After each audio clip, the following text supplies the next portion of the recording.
Friends நாம் இன்றைக்கி எந்த படத்தை பார்த்தோன்னு பார்த்தீங்கன்னா தேவாரா பார்ட் 1. இதில் யார் நடிச்சிருக்காங்க உங்களுக்கே தெரியும். தெரியலனா சொல்கிறேன் கேட்டுக்கோங்க.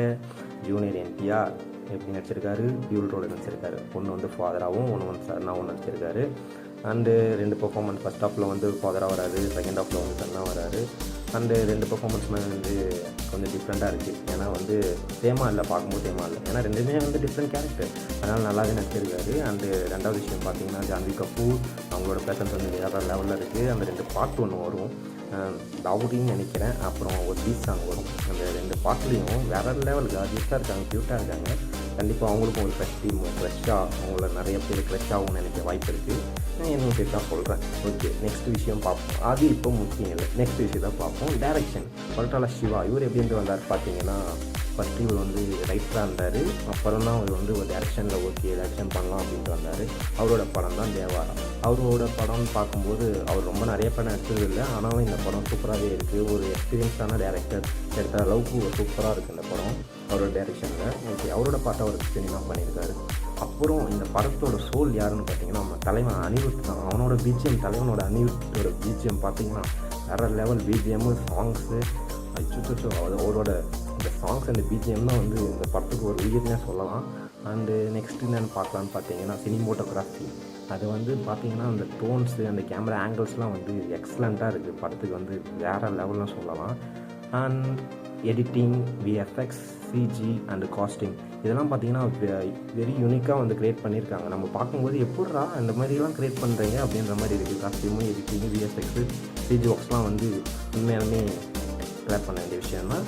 நெக்ஸ்ட்டு பார்த்தீங்கன்னா நம்மளோட பிரகாஷ் ராஜ் வந்து ஒரு எப்பயுமே கேஜிஎஃப்பில் வந்து கதை சொல்கிற மாதிரி ஒரு கதை சொல்லிட்டு இருக்காரு. நம்ம எதிர்பார்க்காத ஒரு ஆள் பார்த்திங்கன்னா நம்ம கலையரசன் அப்புறம் வந்து ஒரு சர்ப்ரைஸான ஒரு ரோலில் வராரு.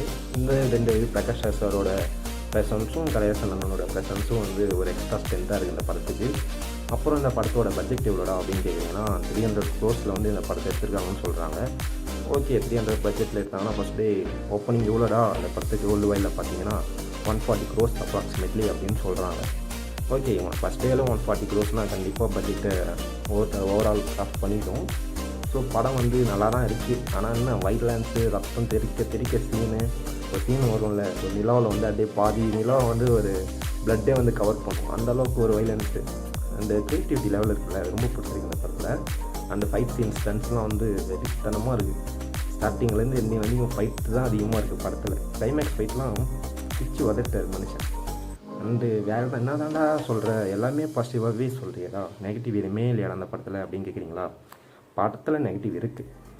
என்னென்னா நான் சொன்னது தான் நெகட்டிவும் சொல்லுவேன். ஏன்னு பார்த்தீங்கன்னா இந்த படத்தில் ரத்தம் தெரிக்கிற சீனாக இருக்குது, ஃபைட் சீனாக இருக்குது, ரொம்ப ஸ்டண்ட் சீன் தான் ரொம்ப அதிகமாக இருக்குது. அது வந்து ஏன்னு சொல்கிறேன்னு பார்த்தீங்கன்னா, ஸ்டண்ட் ஃபிலிம்ஸ் ரொம்ப பேருக்கு பிடிக்கலாம், ஆனால் ஒரு ஃபேமிலி ஆடியன்ஸில் பார்த்தீங்கன்னா இப்போ ஒரு கிட்ஸோட ஒரு படத்துக்கு போகிறாங்கன்னா அவங்களுக்கு வந்து கண்டிப்பாக இந்த படம் வந்து ரொம்ப கடுப்பாக தான் இருக்கும். ஏன்னு பார்த்தீங்கன்னா அவங்களுக்கு வந்து எப்போ பார்த்தாலும் ரத்தம், சண்டை, வெட்டு குத்துன்னு இருந்ததுன்னா கொஞ்சம் கடுப்பாக இருக்கும். அதுவும் இல்லாமல் இந்த படத்தை வந்து 15 இயர்ஸுக்கு மேலே இருக்கவங்க மட்டும்தான் பார்க்கணும், கிட்ஸ் பார்க்கக்கூடாது அப்படின்ற மாதிரி சொல்லியிருக்காங்க. அதனால் வந்து இந்த படம் வந்து ஃபேமிலி ஆடியன்ஸு கிட்ஸோடு போய் பார்க்க முடியாது, அது ஒரு மெயின் ரீசன். அண்டு கதையும் வந்து ரொம்ப புதுசாக இல்லை. கேஜிஎஃப், பாகுபலி இதோட மிக்சேஷன் மாதிரி தான் இருக்குது படம். இதுதான் வந்து நம்ம வந்து நெகட்டிவ்ஸாக சொல்லலாம், ஏதோ சொல்லணுமே நம்ம சொல்கிறோம். மற்றபடி இந்த படத்தில் பெரிய நெகட்டிவ்ஸ்லாம் ஒன்றும் இல்லை. போனீங்கன்னா ஜாலியாக ஒரு ஆக்ஷன் ட்ராமா ஃபிலிமாக பார்த்த மாதிரி இருக்கும். நம்ம ஜூனியர் என்டிஆருக்காக கண்டிப்பாக அந்த படத்தை பார்க்கலாம். வேறு என்ன சொல்கிறது, நெகட்டிவ்னு பார்த்தீங்கன்னா வேறு எந்த நெகட்டிவும் வரல. ஓவரால் இந்த படத்துக்கு எவ்வளோடா ரிவ்யூ அப்படின்னு கேட்குறீங்களா? 3 stars கொடுக்கலாம். 5 ஸ்டாருக்கு வந்து 3 ஸ்டார் கொடுக்கலாம். இன்னுமே வந்து நல்லா ஒரு லாஜிக்கலாக எடுத்திருந்தாங்கன்னா இன்னுமே நிறைய ஸ்டார் கொடுத்துருக்கலாம். லாஜிக்கலாக இல்லை, அண்டு ரொம்ப டூ லென்த்தியாக இருக்குது படம். அது மட்டும்தான் எனக்கு மெயின் நெகட்டிவாக தெரிஞ்சது.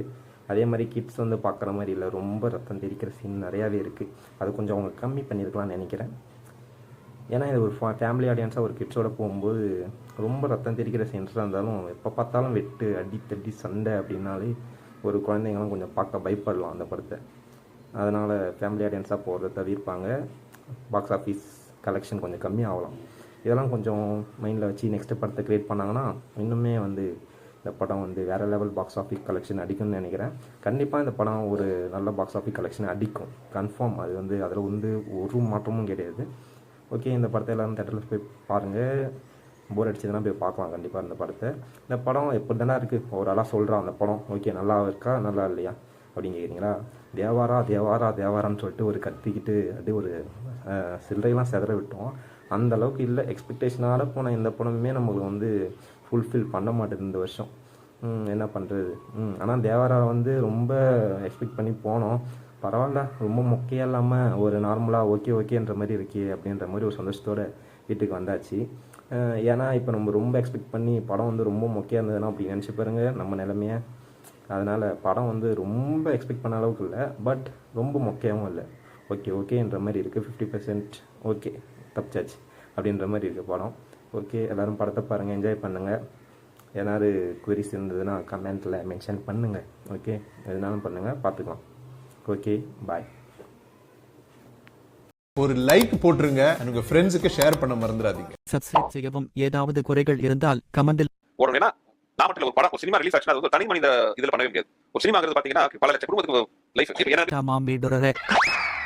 Hey guys, this is your editor. Video பிடிச்சிருக்குன்னு நினைக்கிறேன். ஸோ பிடிச்சிருந்தா ஒரு லைக் பண்ணிடுங்க. மாமே 40 டெக்னீஷியன்ஸ் இருக்காங்க, தியேட்டர் வருது, டிஸ்ட்ரிபியூட்டர், தியேட்டர் வெளியில வந்து ஒரு டீக்கெட் போட்டுருக்க ஆயா கூட எல்லாரும் நிறைய பேர் இருக்காங்க.